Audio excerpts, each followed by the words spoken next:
What's up, everyone? On today's episode of Cruisin' USA, we are doing Universal Air stuff again. Why? Because it's like the best stuff you can get. We're doing another Tesla.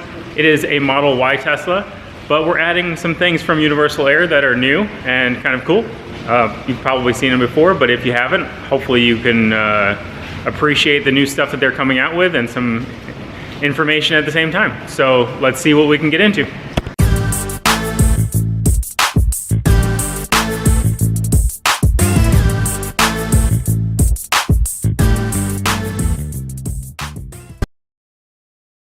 All right, and on today's journey of Cruisin' USA, we are doing more bags. We are going to be doing an unboxing of Universal Air's bags for Tesla Model Y. Pretty much the exact same for the Model 3 that I did for my wife that you saw or might have not saw.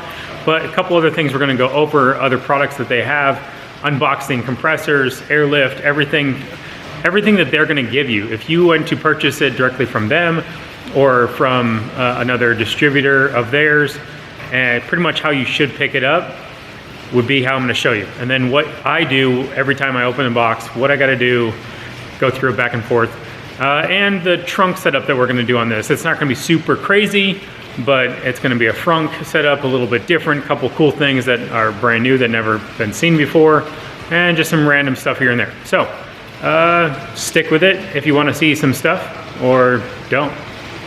All right, so of course we have our Airlift 3H system, 1/4 inch line. I always go with 1/4 inch line.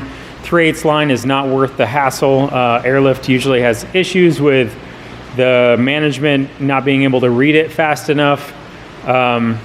It's just a pain. It's not worth the fastness of airing down because you still got to air it up. And 485s.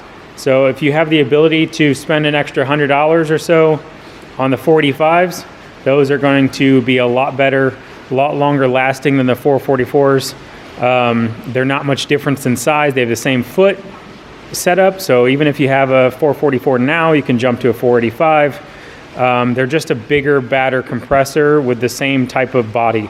The head is just different. So these are 45Cs. The head is just different. Everything else is the same. So I think the head even looks cooler, by the way. Especially if you have a red and black theme, it's pretty badass. It does come with little covers already on them, so those are nice if you don't have a cover or if you want the complete setup. It will remove these and pop those bad boys on. So I'm gonna go show you what we have in the boxes and then what I do with them right away coming out of the boxes. First, we're going to start with the compressors here from Bayer. I mean, pretty much it's the only compressor you need. If you buy another compressor out there, it's probably going to be the same thing, just rebranded. So paperwork, never need that. Anyways.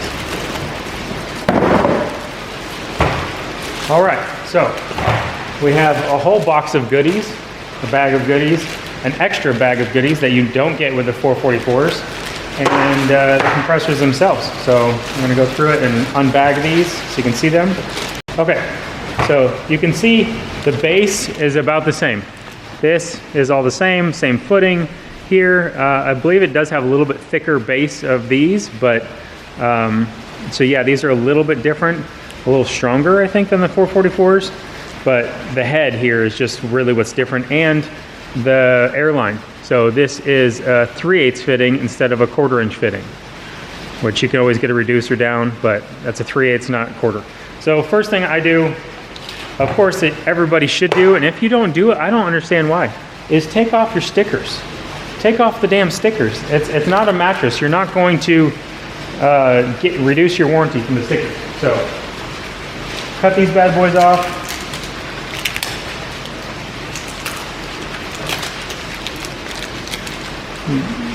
Sometimes these you can peel them off. These are the only thing I probably would keep on there because they get covered up. But so these are just stickers, people, just stickers. You can peel them right off. They look really stupid if you keep it on. Really stupid. Stickers off. So you can see that, no stickers, looks like the way it should. Clean it off a little bit with some adhesive remover or Windex or whatever. We're going to keep that plugged for now, but that'll get unplugged Look at how much nicer that looks. Secondary is your wiring. I cut the wiring off on both of these.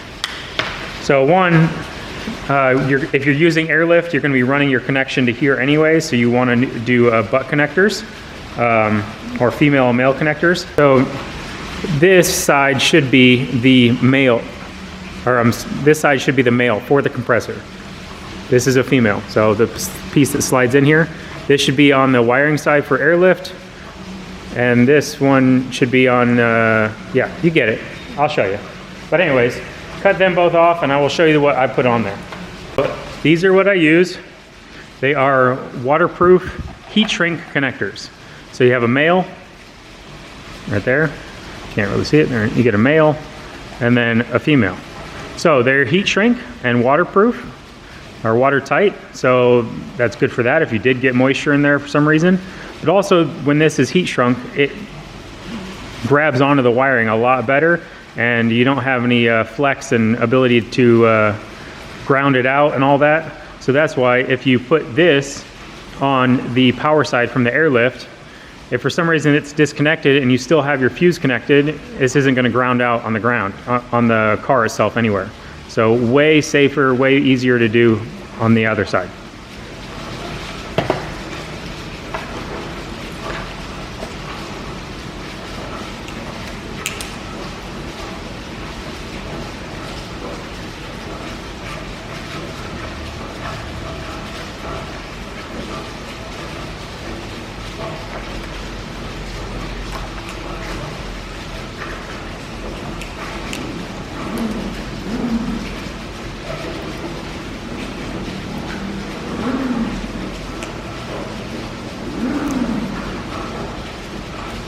Okay, also, I swap them. So, like I said, I do a male on the red and female on the black on the ground, so you can't get them mixed up. So they're not gonna go crisscross, even for somebody that should know what they're doing. And lastly, we heat shrink. So we'll torch.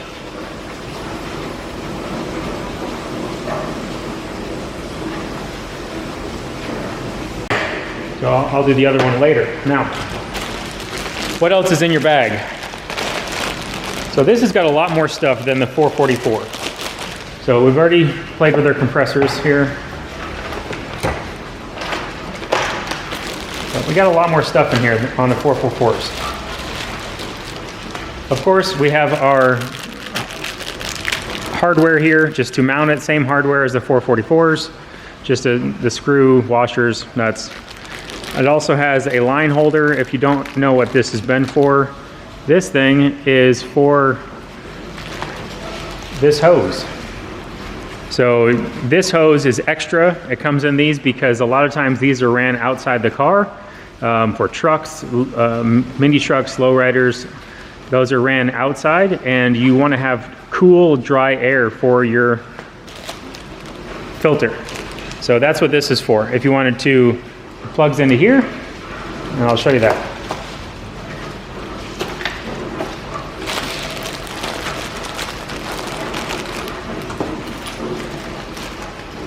All right, so you got bags of goodies here. This one kind of comes in every compressor here, but just so you can tell. So you have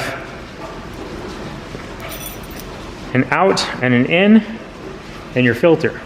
So if you do this out and you put it on here,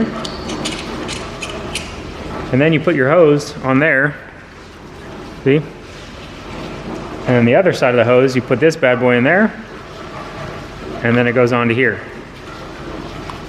Just like that, kind of mess. So if you're running your compressor outside of the car, but you want it to have cool, dry air, then you can run it up somewhere inside the car, run it up somewhere that's not gonna get any moisture, all that. So that's what that's for. It also does come with line holders. These are a little bit thicker. These are 3/8 line holders, and it does come with small screws for those if you ever wanted to use them. I always save these, you never know when you're gonna use them. All right, so we've got two hoses per, one hose per compressor. It also comes with extra air filters. So if your compressor is outside the vehicle and you need to clean these up they're replacements. I think nobody's ever replaced them, but you know, throw those away. All right, the next thing that comes in the bag is pretty cool. If you're doing your own setup, you don't have an airlift setup, and you're running everything yourself, if you're doing manual switches, all that, it comes with relays. So these are the proper size relays for these compressors, and it comes with a fuse holder, which is really nice, and your on-off switch. This is your pressure switch. So it's set on to shut off at 200 PSI and then turn on at 166. So if you're doing everything manual, this would go on your tank, and wiring from there would go into your relays. Your relays would go on your compressors, and then power goes to this. So a lot of good stuff that comes in here if you were doing it, like I said, manual setup, not going with airlift. But until then, this is all extras. So last thing I'm going to do is undo these. These are nice if you're putting it somewhere else. If you're putting it outside the vehicle, not going to attach it on there. Until then, we're just going to unscrew them, take them off. All right, so unscrew it, screw that bad boy on.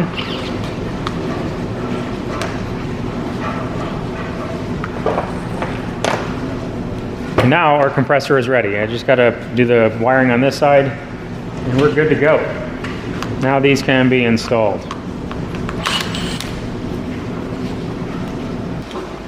All right, airlift 3H. See what we got in this box here. Nada?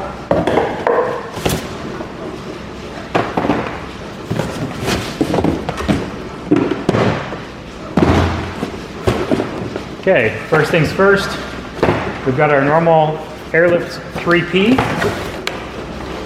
and then our 3H. So, on the H side, you can see these are the sensors. Can you see those? Yeah. These are the sensors. So, what else do we have in here? So we have our wiring harnesses, one for each sensor, one for each wheel.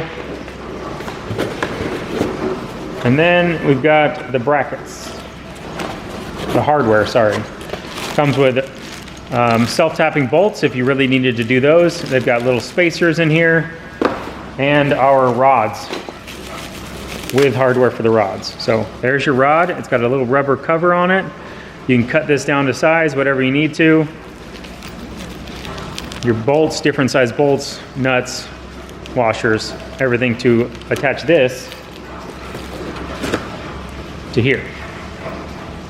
Just like that. You can see inside here we also have some black spacers. I haven't used those many times. That's if you're going to screw it into metal into the wall of the car somewhere, but that is what you get in there. We'll go over that when we do the install. On the airlift box here, got all your wiring harness information, all your 3P, the menu, the fault codes, everything is in here. Of course you have your controller. Brand new controller.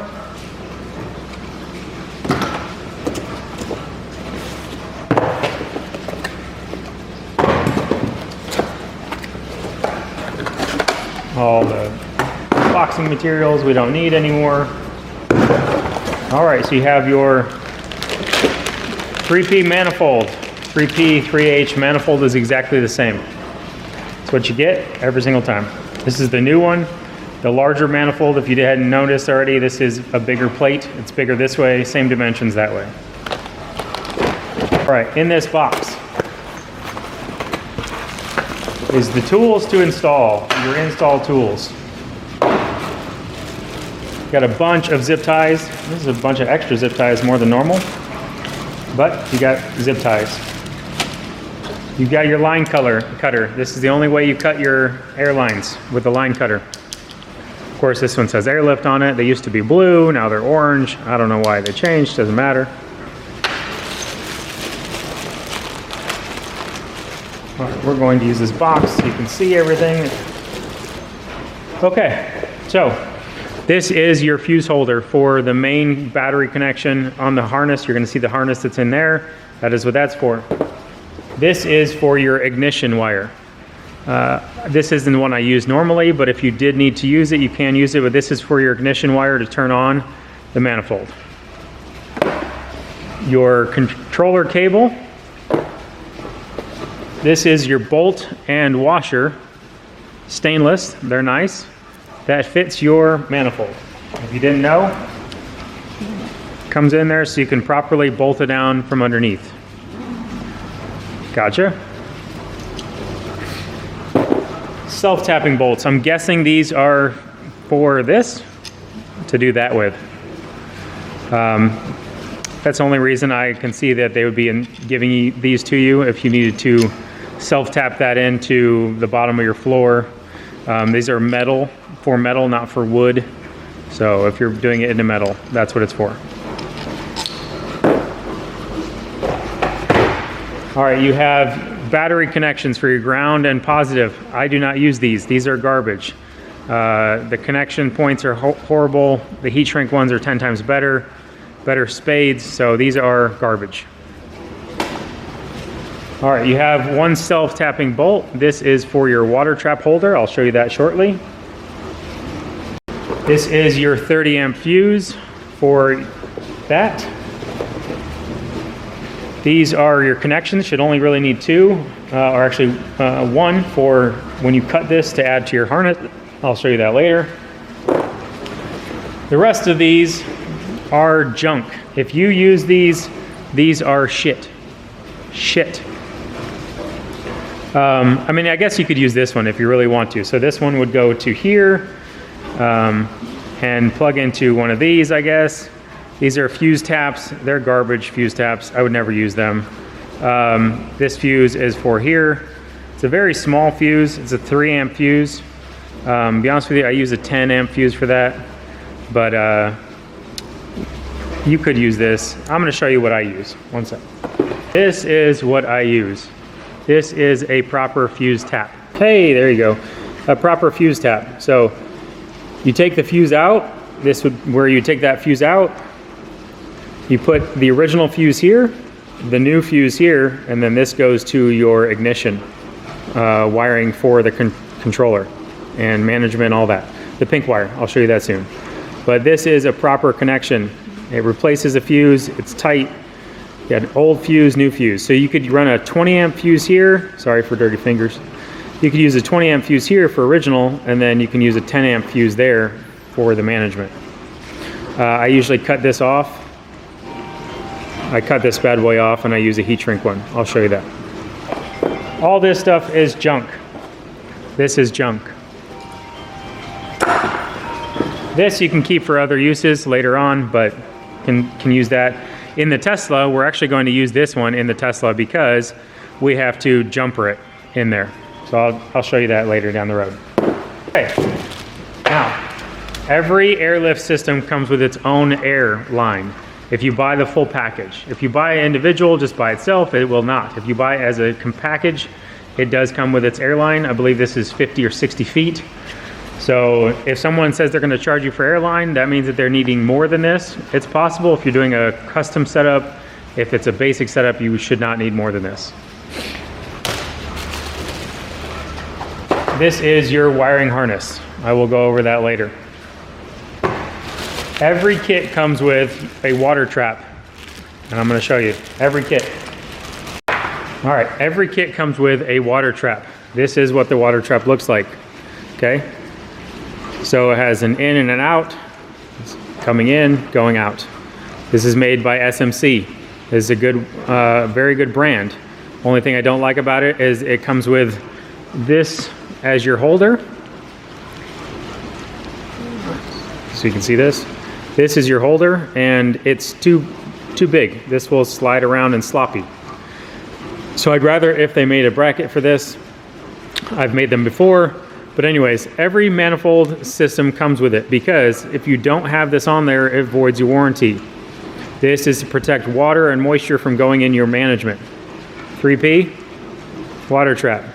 Every time, before you get air into that, it has to go through this. Protect your manifold. All right, so it comes with fittings for each side. So you don't have to pay for fittings unless you need to change it to a straight fitting or a different size fitting, but it comes with your fittings. Okay. Also, it comes with your safety valve. There you go. All right, so this is your safety valve. It's a 3-way valve. Screw that into there. Air lines coming through here. You can put this just about anywhere. This pops off at 200 PSI. It goes pshh. Oh, bent it. And protects your compressors and tanks from over pressurizing and exploding so you don't die. You should have this on every vehicle. Comes with another bolt. If you want that one or that one, to bolt this into metal like that. So big deal. Water trap, people. Everyone has to put a water trap on their manifold system. If you don't, you're dumb. If your installer didn't, they're really dumb. Okay? Don't be dumb. So we've got our wiring harness, and I'm gonna put all this stuff aside.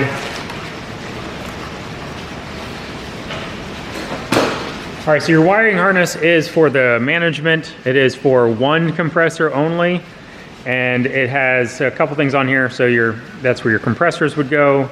This is your ignition wire, the pink one, for where either this one or that would go onto into your fuse box. That gets ignition power only. This gets powered all the time.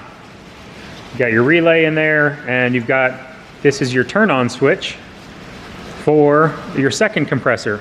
So that's only for one compressor. If you want another compressor, you either have to make your harness or you can buy one. Airlift makes one really easy. It's not very expensive. It's 125 bucks, I believe. Comes with everything you need to set up your secondary compressor. So, wow, they're really going big on the zip ties lately. This is a crap ton of zip ties. You won't need all that.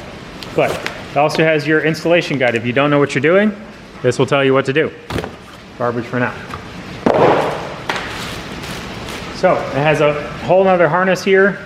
This one plugs into that one. See that? And that's what turns on this compressor. So this management turns on this one. This bad boy turns that on. Also comes with just all the same stuff that was in the first bag. You've got your power.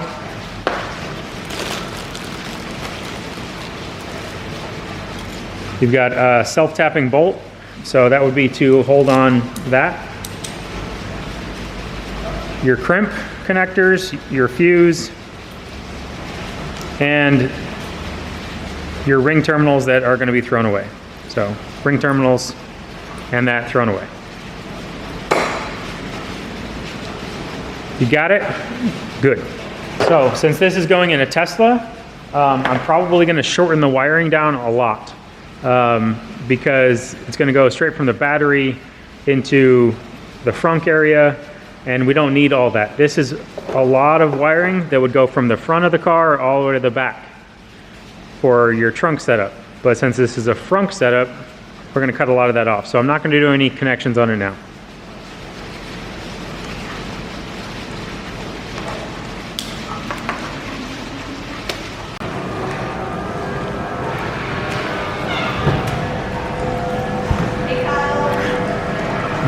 Zesty, meet YouTube. YouTube, Zesty.